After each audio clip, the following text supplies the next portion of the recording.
Very good morning to you children.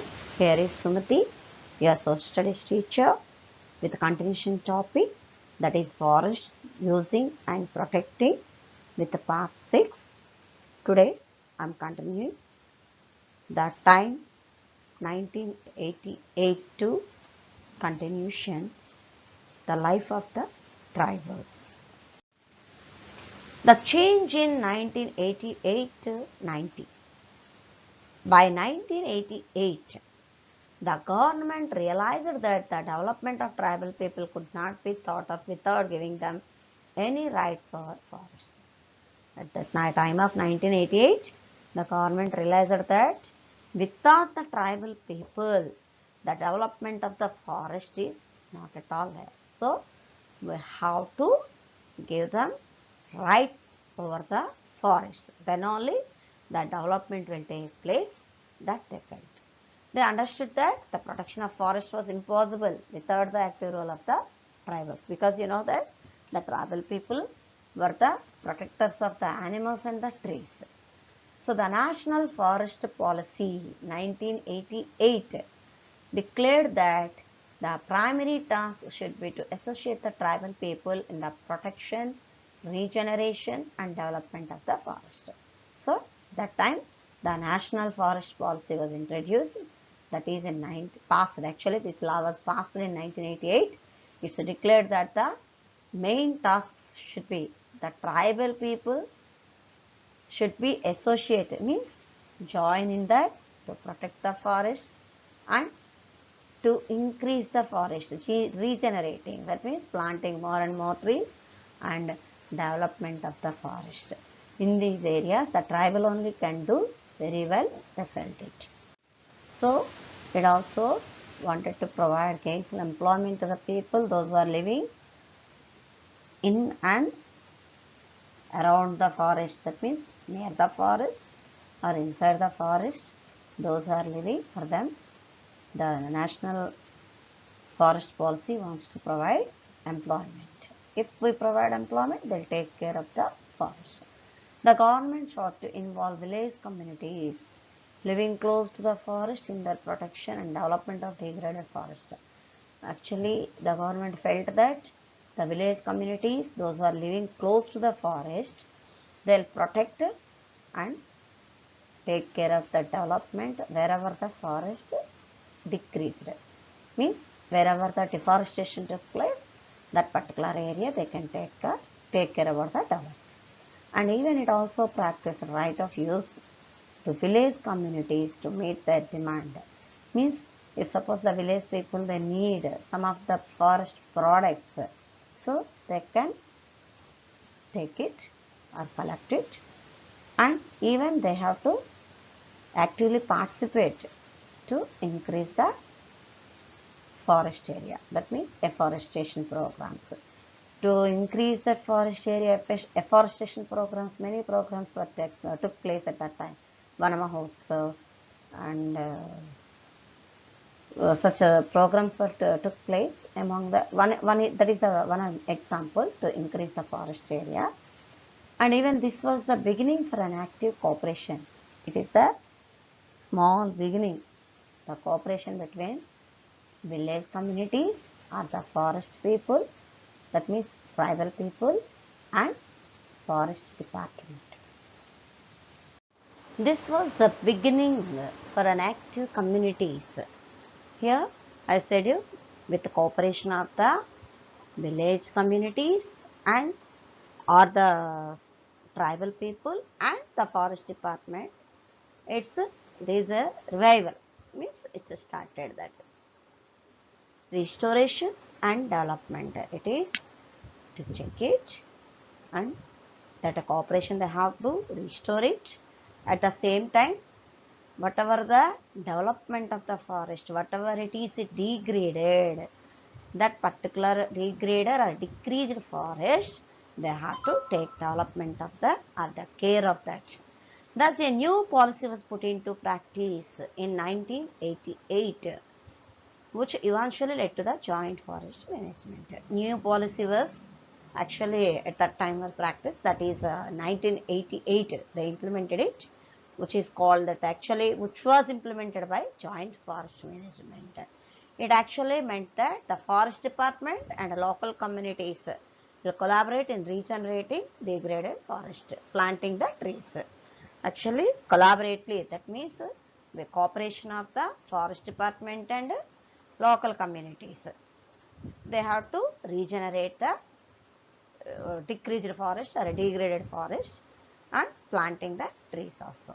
So the communities were allowed to use the grass and other minor forest products to utilize it.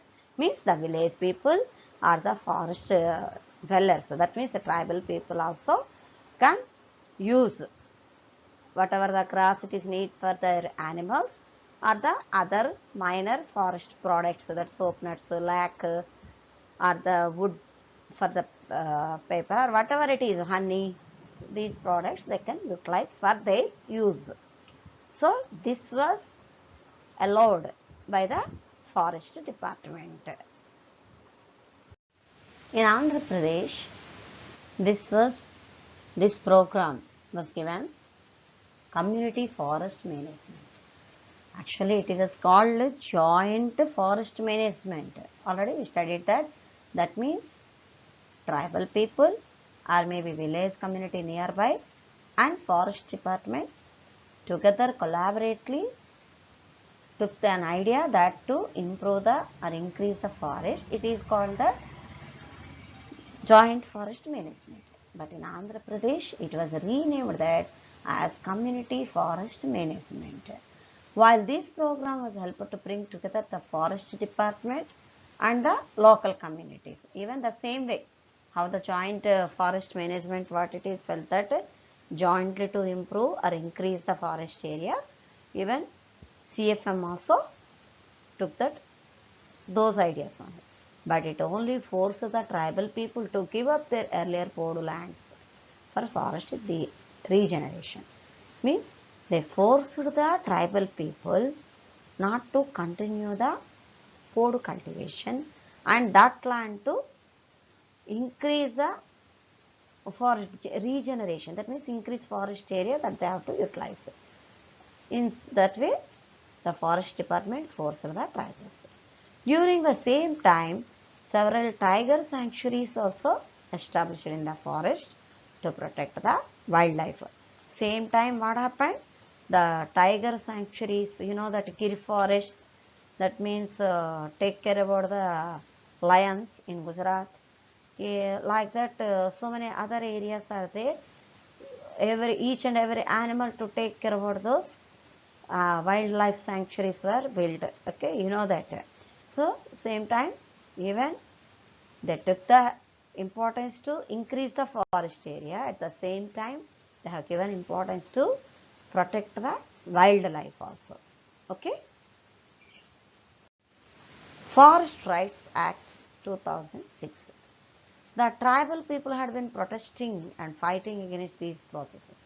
So, even they have given the rights, forest department, but even though they made many restrictions are there now. So, the tribal people fought against these processions, whatever the forest department has done. So, their cause was taken up by many non-governmental agencies, which built a national campaign for tribal rights over forests. So, what happened? This caused that many non-governmental agencies, NGOs are there now.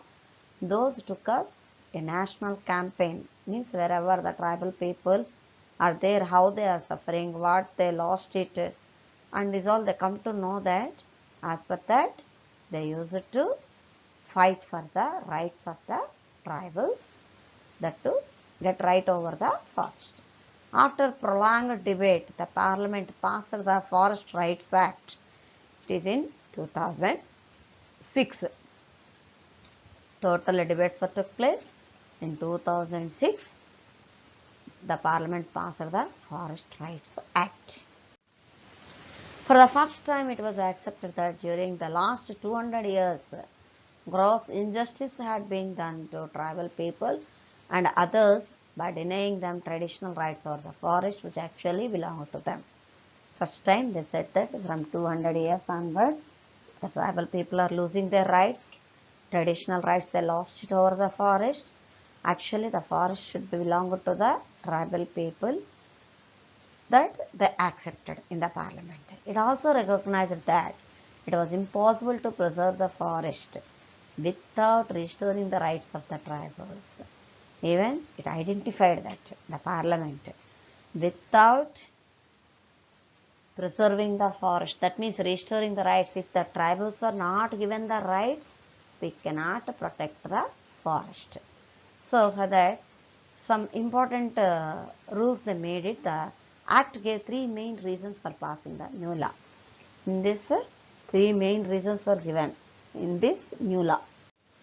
That is, to conserve the forests and at the same time ensuring the livelihood and food security of the forest dwellers. That is, they must conserve the forest. At the same time, they have to give the security to the life and food of the forest people. Food security also, life security also should be given to the forest dwellers. That means those who are the living in forest. That means tribal people.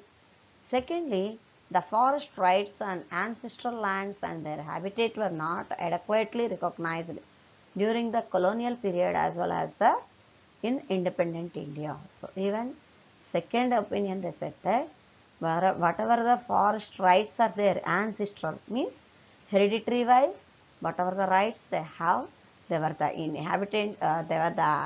inhabitants of the forest, even though they were not recognized properly at the time of Britishers' time. That means colonial period means Britishers' time as well as the time of independence. After independence also, even in independent India also, they were not recognized. That means by the Britishers also they were not recognized, by the Indians also they were not recognized. So this resulted in historical injustice to the forest dwellers. So this is injustice only for them who are integral to the very survival and sustainability of the forest.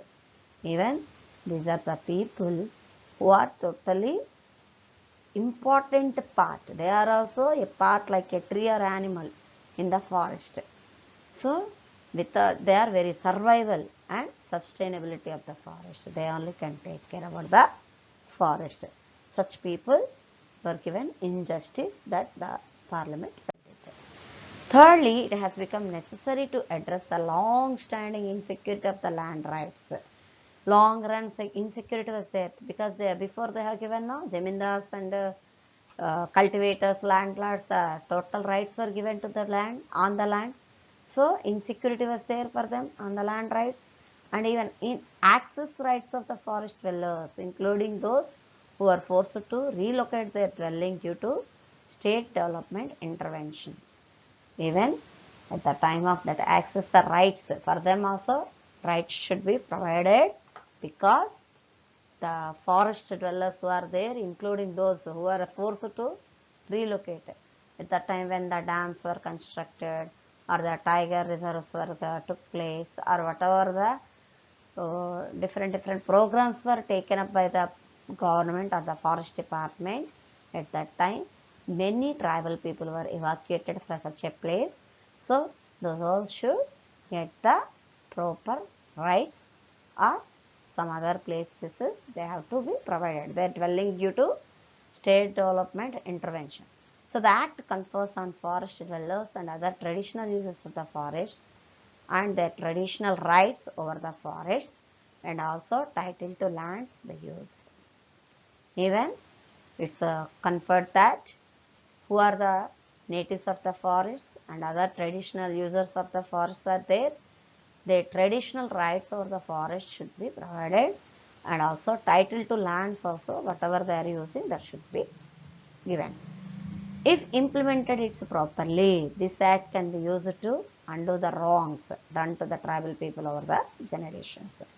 So if it is implemented properly, this act was right for the tribal people because for the continuation generations to generations the tribals may get the rights over the forest. Then it is good only now.